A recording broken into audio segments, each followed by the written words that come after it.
രാമായണ ബോധവത്കരണത്തിന്റെ ഭാഗമായി തുഞ്ചത്തെഴുത്തച്ഛൻ സമാധി സ്മാരക ഫൗണ്ടേഷൻ നടത്തുന്ന തുഞ്ചൻ പ്രഭാഷണ പരമ്പരയും കാവ്യാലാപനവും പ്രശസ്ത മാധ്യമ പ്രവർത്തകൻ ഡേവിസ് കണ്ണനായ്ക്കൽ ഉദ്ഘാടനം ചെയ്തു. ആധ്യാത്മിക ചിന്തയിലൂടെ മനുഷ്യ മനസ്സിനെ ശുദ്ധീകരിക്കാനാണ് എഴുത്തച്ഛൻ രാമായണ രചനയിലൂടെ ശ്രമിച്ചിട്ടുള്ളതെന്ന് അദ്ദേഹം പറഞ്ഞു.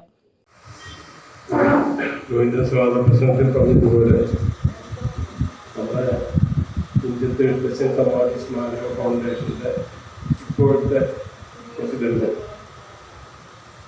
ശ്രീ MS ബാലകൃഷ്ണന്റെ ആരോഗ്യപരമായിട്ടുള്ള ചില സാഹചര്യങ്ങളിൽ നിന്ന് വരാനും അധ്യക്ഷത വഹിക്കാനും കഴിഞ്ഞു. അതുകൊണ്ട് തന്നെ അധ്യക്ഷ സ്ഥാനം പുനഃ സാറിന് ഏൽപ്പിക്കുകയും അദ്ദേഹമാണ് ഇന്ന് മുഖ്യ പ്രഭാഷണം നിർവഹിക്കാൻ നമ്മൾ നിയോഗിച്ചിട്ടുണ്ട്. നമുക്കറിയാം, ഇപ്പോൾ ഈ രാമായണ മാസാചരണത്തിന്റെ ഭാഗമായി രാമായണ വിചിന്തനം നമ്മൾ കൊടുത്തുള്ള വിഷയം രാമായണ മഹാത്മ്യമാണ്. ഈ വിചിന്തനം നടത്താൻ ഇതര ഭാഷകളിലെ രാമായണങ്ങളെ എന്തുകൊണ്ടും അതിശയിപ്പിക്കുന്നതാണ് അധ്യാത്മ രാമായണം കിളിപ്പാട്ട്.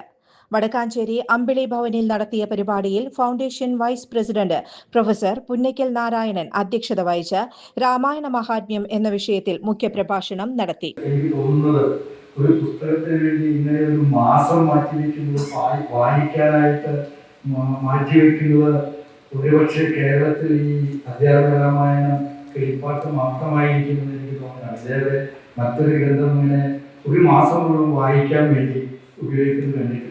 പക്ഷേ നമ്മുടെ ഈ വായന എന്ന് പറയുന്നത് വെറും ഒരു പാരായണമായി, രാമായണ പാരായണമായി അതിനെ സംബന്ധിച്ച് ഉൾക്കൊള്ളാതെ, എന്താണ് അതിൽ അടങ്ങിയിരിക്കുന്നത് എന്നുള്ളതിനെ സംബന്ധിച്ച് യാതൊന്നും ഉൾക്കൊള്ളാതെ വെറുതെ എഴുത്തച്ഛൻ പറയുന്നത് പോലെ രാമ രാമ രാമ രാമ ശ്രീരാമ ഭദ്രാജയ ഇങ്ങനെ പറയുന്ന ആ സർവിത സർവണം എന്ന് പറയുന്ന ലൈൻസ് ഇങ്ങനെ വീണ്ടും വീണ്ടും ആവർത്തിച്ചു കൊണ്ടിരിക്കുന്ന അല്ലാതെ അത് കഴിഞ്ഞ് അദ്ദേഹം എങ്ങോട്ടാണ് നമ്മളെ നയിക്കുന്നത് എന്ന് നോക്കാതെ, അതിൻ്റെ ആ പൊരുൾ മനസ്സിലാക്കാതെയാണ് ഇന്നത്തെ കാലഘട്ടത്തിൽ രാമായണ മാസത്തിൽ രാമായണം വായിച്ചുകൊണ്ടിരിക്കുന്നത് എന്ന് പറയുന്ന ഒരു ഖേദകരമായ സത്യാവസ്ഥ നിലനിൽക്കുകയാണ്.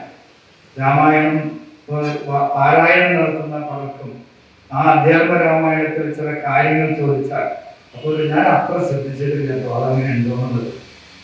ഇങ്ങനെ ഏത് കാര്യത്തെ സംബന്ധിച്ച് ചോദിച്ചാൽ അവർക്ക് ആധ്യാത്മികമായി അല്ലെങ്കിൽ ഭൗതികമായി അതിൽ പറഞ്ഞിരിക്കുന്ന കാര്യങ്ങളെ സംബന്ധിച്ച് പറയാൻ അവർ കഴിയുന്നില്ല എന്നുള്ളത് ഒരു സ്വാതന്ത്ര്യാവസ്ഥയാണ്. ചുരുക്കി പറഞ്ഞാൽ നമ്മുടെ എഴുത്തച്ഛൻ്റെ ആ ദൗത്യം പരാജയപ്പെട്ടിരിക്കുന്നു എന്നുള്ളതിനുള്ള ഒരു തെളിവാണ് ഇന്ന് കേരളത്തിൽ നിത്യേന ഈ കർക്കിടക മാസത്തിൽ നിത്യേന രാമായണം പലയിടത്തും ഇങ്ങനെ വായിച്ചുകൊണ്ടിരിക്കുന്നു. എന്നാൽ അതിൽ ഒരു ഇഫക്റ്റും ഭൗതിക ജീവിതത്തിൽ കാണുന്നില്ല എന്നുള്ളത് അത് ആ രാമായണത്തിൻ്റെ ദൗത്യ പരാജയമായിട്ട് എനിക്ക് തോന്നുന്നു.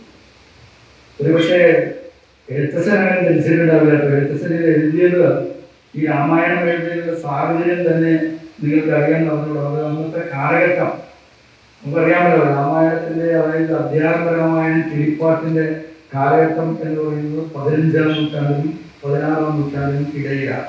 1400 മുതൽ 1500 കാലഘട്ടത്തിലാണ് എഴുത്തച്ഛൻ ജീവിച്ചിരുന്നത്. ആ കാലഘട്ടത്തിലെ സമൂഹത്തിലെ ജീവിത രീതി എങ്ങനെയായിരുന്നു, അതിനുള്ള ഒരു അറിവ് വരുത്താൻ എങ്ങനെ കഴിയും എന്ന് എഴുത്തച്ഛൻ ചിന്തിക്കുകയും അതിൻ്റെ ഭാഗമായി അതിന് മുമ്പ് എഴുതിയ വളരെ കാലഘട്ടങ്ങൾക്ക് 14-ാം നൂറ്റാണ്ടിൽ 15-ാം നൂറ്റാണ്ടിൻ്റെ ആദ്യഭാഗത്ത് എഴുതിയ അധ്യാത്മ രാമായണം സംസ്കൃതത്തെ ചുവടുപിടിച്ചുകൊണ്ട്, വാൽമീകി രാമായണത്തെയും ചുവടുപിടിച്ചുകൊണ്ട് ഭക്തിമാർഗത്തിലൂടെ ജാതി വിവേചനത്തിൽ നിന്നും ജനങ്ങളെ മോചിപ്പിക്കാൻ ശ്രമിച്ച ആദ്യ നവോത്ഥാന കൃതിയാണ് അധ്യാത്മ രാമായണമെന്ന് അദ്ദേഹം പറഞ്ഞു. Kuttippuzha Ravi, E Sumathikutty, George Thomas, TN Nambeesan, Johnson Kunnampilly എന്നിവർ ചർച്ചയിൽ പങ്കെടുത്തു.